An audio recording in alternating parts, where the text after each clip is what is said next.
ഒരു ചെറിയ ചുമ കണ്ട സ്കൂള് മിസ്സാവരുതെന്നും കോളേജ് മിസ്സാവരുതെന്നും വർക്ക് മിസ്സാവരുതെന്നും പറയുന്ന ആൾക്കാരാണ് നമ്മൾ.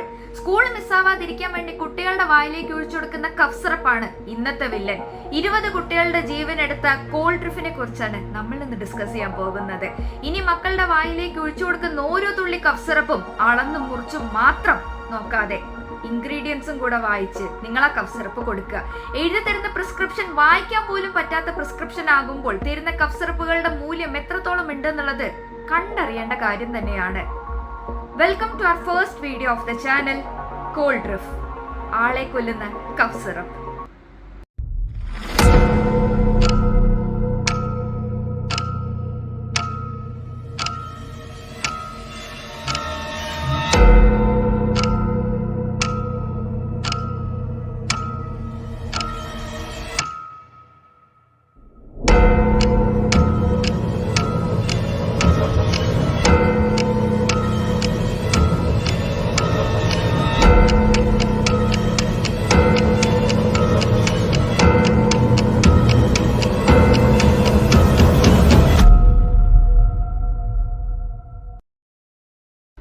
കോൾഡ്രിഫ് കേസിനെ കുറിച്ച് ഡിസ്കസ് ചെയ്യാൻ മാത്രമല്ല ഞാൻ ഇവിടെ വന്നിരിക്കുന്നത്.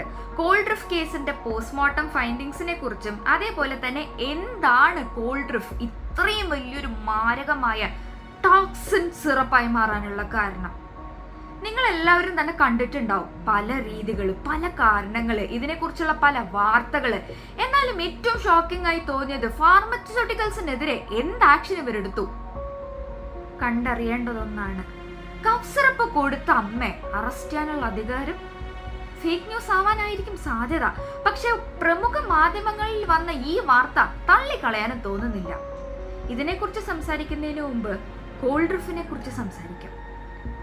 ചുമമരുന്ന്, അതായത് കഫ് സിറപ്പ്. ഏതൊരു അസുഖം വന്നാലും എന്തിനേറെ ചുമമരുന്ന് കഴിച്ചുറങ്ങാൻ വേണ്ടിയിരിക്കുന്ന ആൾക്കാരെ പോലും എനിക്കറിയാം. അങ്ങനത്തെ അവരുടെ ജാഗ്രതയും പേടി സ്വപ്നവുമാണ് കോൾഡ്രിഫ്.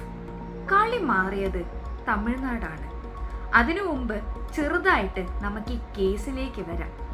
കൂടുതൽ ഇവിടെ പറയാനുള്ള അധികാരം എനിക്കില്ല. പക്ഷെ ഇതിന്റെ ഫോറൻസിക്സും എങ്ങനെയായിരിക്കും ഇവരെ കണ്ടുപിടുത്തത്തിലേക്ക് വന്നത് എന്നുള്ളതും എനിക്കിവിടെ സൂചിപ്പിക്കാനായിട്ട് സാധിക്കും. ഡോക്ടർ പ്രിസ്ക്രൈബ് ചെയ്ത കഫ് സിറപ്പില് SR13 എന്ന ബാച്ച് തമിഴ്നാട്ടിൽ വെച്ച് മാനുഫാക്ചർ ചെയ്ത് ഇന്ത്യ ഒട്ടാകെ അതിനെ ഡിസ്ട്രിബ്യൂഷൻ ചെയ്തു. കോൾഡ്രിഫ് പ്രിസ്ക്രൈബ് ചെയ്ത് വീട്ടുകാരത് മേടിച്ചു കൊണ്ടുവന്നു. കുട്ടികൾക്ക് കൊടുക്കുകയും കുട്ടികളിൽ ശാരീരിക അസ്വസ്ഥതകൾ ഉണ്ടാകുകയും ചെയ്തു. ഇതേ തുടർന്ന് ഹോസ്പിറ്റലിൽ കാണിച്ചു. 1-2 കുട്ടികളിൽ കിഡ്നി സംബന്ധമായ ഇഷ്യൂസ് അല്ലെങ്കിൽ ബ്ലഡിലുള്ള എന്തെങ്കിലും പ്രശ്നങ്ങളായിട്ട് വന്നു കഴിഞ്ഞാൽ ഓക്കെ, പ്രത്യേകിച്ച് ഹോസ്പിറ്റൽസ് മരുന്ന് എഴുതി കൊടുക്കും. പക്ഷേ നമുക്ക് ഒരു ഹോസ്പിറ്റൽ അല്ലെങ്കിൽ ഒരു കേസ് റെക്കോർഡിംഗ് സിസ്റ്റം ഉണ്ട്.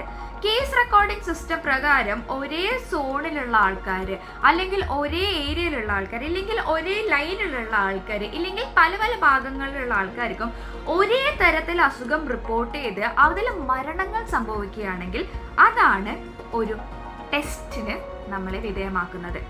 കോൾഡ്രിഫ് കഫ് സിറപ്പ് തൽക്കാലം നമുക്ക് മാറ്റിവെക്കാം. കിഡ്നി സംബന്ധമായിട്ടുള്ള ഇഷ്യൂസ് അല്ലെങ്കിൽ ശാരീരിക issues, neurological issues, renal issues എന്നീ സംബന്ധമായിട്ട് കുട്ടികൾ വന്നപ്പോൾ കുട്ടികളെ ചികിത്സിക്കുന്നതോടൊപ്പം തന്നെ നമുക്ക് ഏറ്റവും സങ്കടകരമായിട്ട് അവർ മരണപ്പെടുകയും ചെയ്തു. ഈ മരണത്തെ തുടർന്ന് പോസ്റ്റ്മോർട്ടത്തിന് വിധേയമാക്കുകയാണ് ചെയ്തത്. പോസ്റ്റ്മോർട്ടത്തിന് വിധേയമാക്കുമ്പോൾ ഇവിടെയാണ് നമ്മൾ ഫോറൻസിക്സിലേക്ക് വരുന്നത്. എങ്ങനെയാണ് പോസ്റ്റ്മോർട്ടത്തിലൂടെ ഇത് DEG കമ്പോണന്റ് ആണെന്ന് നമുക്ക് ഐഡന്റിഫൈ ചെയ്യാൻ പറ്റിയത്? പോസ്റ്റ്മോർട്ടം 2-3 തരത്തിലുണ്ട്. ഈ 3 തരത്തിലുള്ള പോസ്റ്റ്മോർട്ടങ്ങളെ കുറിച്ച് അറിയണമെങ്കിൽ താഴെ കമന്റ് ചെയ്താൽ മതി. നമ്മൾ ഒരു വീഡിയോ ആയിട്ട് തന്നെ സെപ്പറേറ്റ് ചെയ്യാം.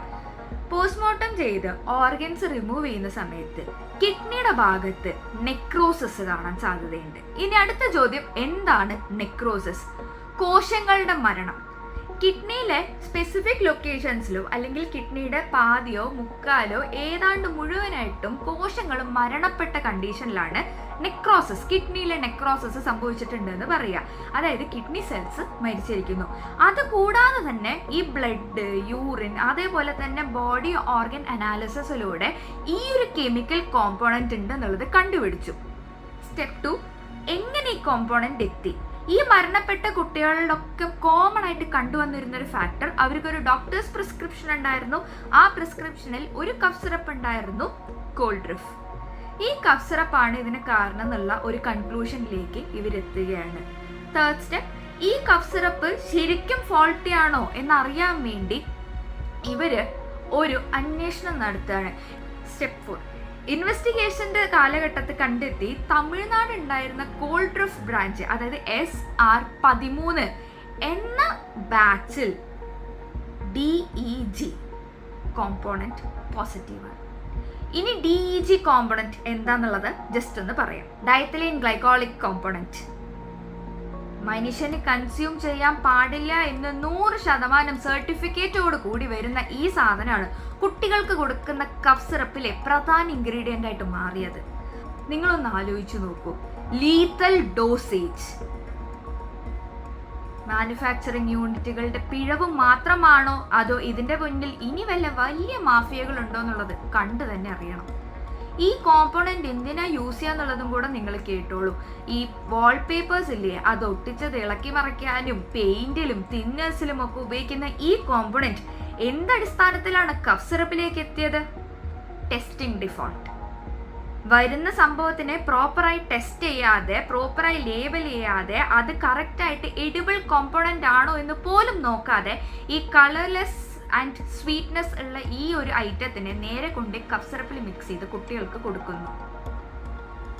എത്ര ടൺ ടെസ്റ്റിംഗ് പിഴവാന്ന് പറഞ്ഞാലും എൻ്റെ ഉള്ളിൽ വന്ന ചോദ്യം ഇതാണ്, ഈ കോമ്പോണന്റ് മാറി ഫാർമസിയിലേക്ക് എത്തി അല്ലെങ്കിൽ മാനുഫാക്ചറിലേക്ക് എത്തി എന്ന് പറയുമ്പോൾ ഞാൻ സമ്മതിച്ചു, ശരി, എങ്ങനെ മാറി എത്തി? ഒരു ഫാർമസി എന്തുകൊണ്ട് ഈ കോമ്പോണന്റ് കഫ് സിറപ്പിന്റെ ഭാഗത്തേക്ക് ഓർഡർ ചെയ്യുന്നു അല്ലെങ്കിൽ കഫ് സിറപ്പിലേക്ക് എത്തിക്കുന്നു? മറ്റു മരുന്നുകളിൽ ഇത് ഉപയോഗിക്കുമോ? ഇത്രയും കോംപ്ലിക്കേറ്റഡ് ആയ ഒന്ന്? സംശയിക്കേണ്ട ഒരുപാട് കാരണങ്ങളുണ്ട്. മരണം രംഗബോധമില്ലാത്തൊരു കോമാളിയാണെന്ന് ഒരുപാട് പറഞ്ഞു കേട്ടിട്ടുണ്ടെങ്കിലും കുട്ടികളിലേക്ക് അത് വരുമ്പോൾ അത് സങ്കടകരമായ ഒരു കാര്യമാണ്. എന്നാൽ ആദ്യത്തെ കേസാണോ ഇത്? ഒരിക്കലുമല്ല. കേസുകൾ ധാരാളമുള്ള ഈ നാട്ടിൽ ഇനിയും കോമ്പോണന്റുകളും മറ്റു സംഭവങ്ങളും മാറിപ്പോയി കേസുകൾ ഉണ്ടാവാതിരിക്കട്ടെ. ഇനിയും ഒരു കുഞ്ഞ് മരണപ്പെടാതിരിക്കട്ടെ.